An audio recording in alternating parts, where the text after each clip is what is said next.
Est-ce que je commence? La mauvaise. La mauvaise, c'est que, la très mauvaise même, c'est qu'il n'y aura qu'une seule place pour l'équipe de France aux Jeux Olympiques de Sochi l'année prochaine, puisque Bérénice Meïté, actuellement 10e, va très certainement rétrograder à la 11e place c'est fort dommage. Après l'apparition de la meilleure patineuse du monde, Yuna Kim, ou vous préférez Kim Yuna. La bonne à présent, c'est que Mao Asada est sur le podium, car à moins d'un retournement de situation tel que vous avez connu en l'an de grâce 1997, où vous êtes passé de la 5e à la 2e place et qu'il ne restait qu'un seul concurrent, il reste une seule concurrente et Asada est pour l'instant 2e. Donc normalement, sûrement, Mao Asada sera sur le podium. Reste à savoir maintenant dans quel ordre. Yuna Kim a tous les moyens pour devancer largement Carolina Kostner, mais allez savoir. Triple Lutz qui passe avec un triple qui est derrière. C'est tellement net. Ouais, c'est parfait. C'est absolument parfait. Après 2 ans d'absence, on se demandait si elle allait être au rendez-vous. À 10 mois des Jeux Olympiques de Sochi. Et elle est là. Triple flip, parfait aussi.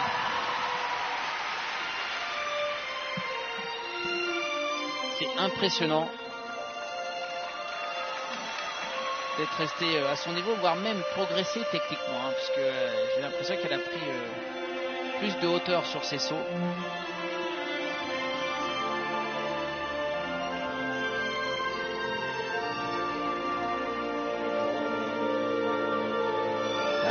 Cette patineuse en Corée est une véritable héroïne nationale.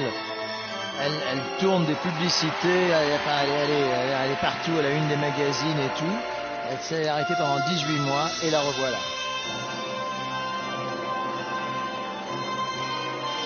Bande originale du film, pièce de théâtre, comédie musicale Les Misérables. Vous connaissez son âge, non? 22 ans et demi, je crois. 22 ans, pensez-vous qu'elle pourrait aller jusqu'au jeu de 2018? Chez elle? Chez elle.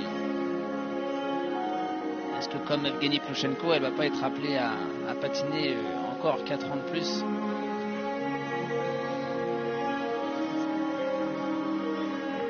L'avenir nous le dira.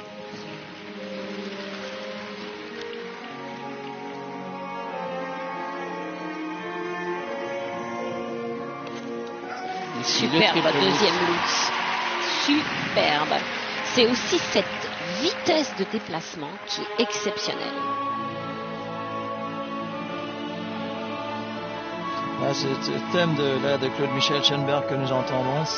Magnifique thème des Misérables. Là, je crois que c'est la mort de Fantine. C'est vraiment un thème magnifique. Elle patine divinement bien.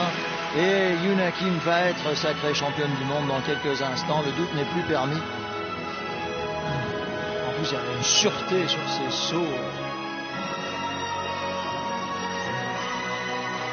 Parfait. Triple salto de Friquet.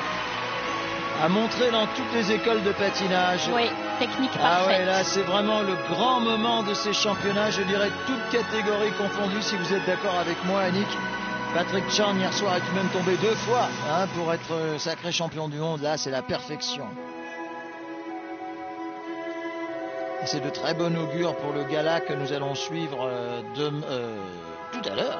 Tout à l'heure, à 22h45, oui, parce qu'avec tous ces décalages, 22h45 sur France 3, ce que pourra me confirmer Fabrice Collin certainement, avant que nous rendions l'antenne.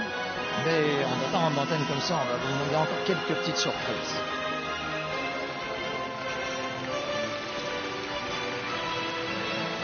C'est une grande et belle championne du monde. Ah, on l'a dit ensemble. C'est marrant. Grande et belle championne du monde, vraiment. Il n'y a vraiment rien à dire. Yannick, des 4 titres de champion du monde, c'est le plus beau. Oui, j'ai beaucoup aimé aussi celui des couples. Oui, mais c'était hors antenne pour nous. Vous nous frustrez en disant ça, mais non, vous nous frustrez à moitié. Non, parce qu'on va les voir demain. On va aller voir demain au gala. Voilà. Et puis c'est beau regardez de comme finir c'est la compétition. Elle passe dernière et elle assure et tout le monde est debout. Yuna Kim, championne du monde, ce n'est même pas la peine d'attendre les notes du jury. Le jury peut prendre congé.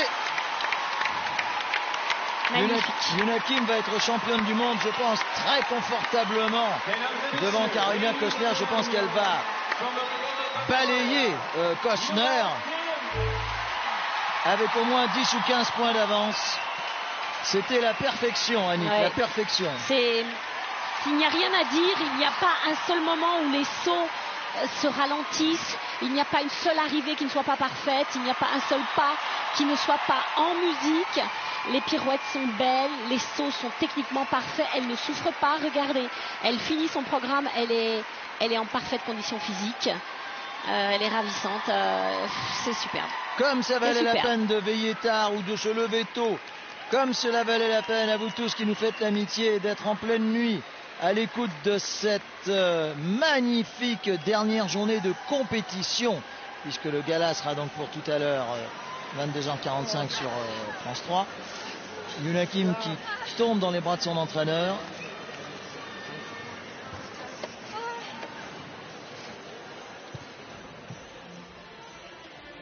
La seule chose où je pense qu'ils peuvent faire mieux, c'est la tunique.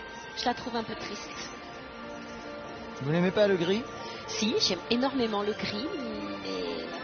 Ça fait un peu gris-vert là, hein? Ouais, c'est...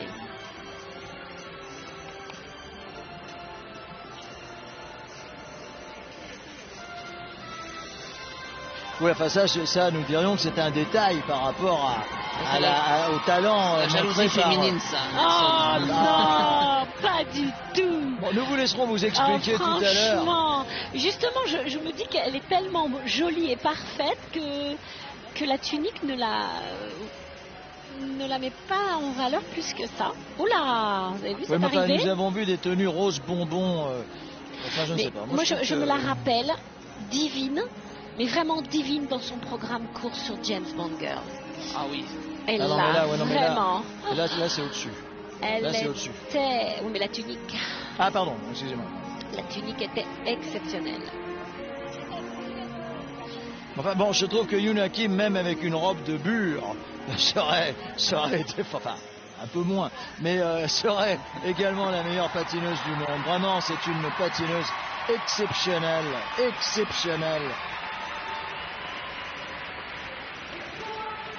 C'est là où on regrette qu'il n'y ait plus les fameux 5, 9 et 6 parce qu'il y aura une cascade de 5, 9 et de 6. Ouais, première du libre, mais largement. 74 en technique, c'est vraiment rarissime de voir ça. Rarissime. Alors écoutez, elle prend la tête de la compétition en écrasant Carolina Kostner puisqu'elle la devance de 22 points. C'est énorme. Regardez comme elle reste sobre. Troisième, et ça fera plaisir à Philippe, Mao Asada. Bravo. Japon. Quatrième, Kaneko Murakami, Japon. Cinquième, Ashley Wagner, USA. Alors, voilà le classement qui défile. Alors, en attendant le podium, grâce à Fabrice Marie-Ange et toute l'équipe restée à Paris, nous avons enregistré une très jolie concurrente russe et on se retrouve dans 4 minutes.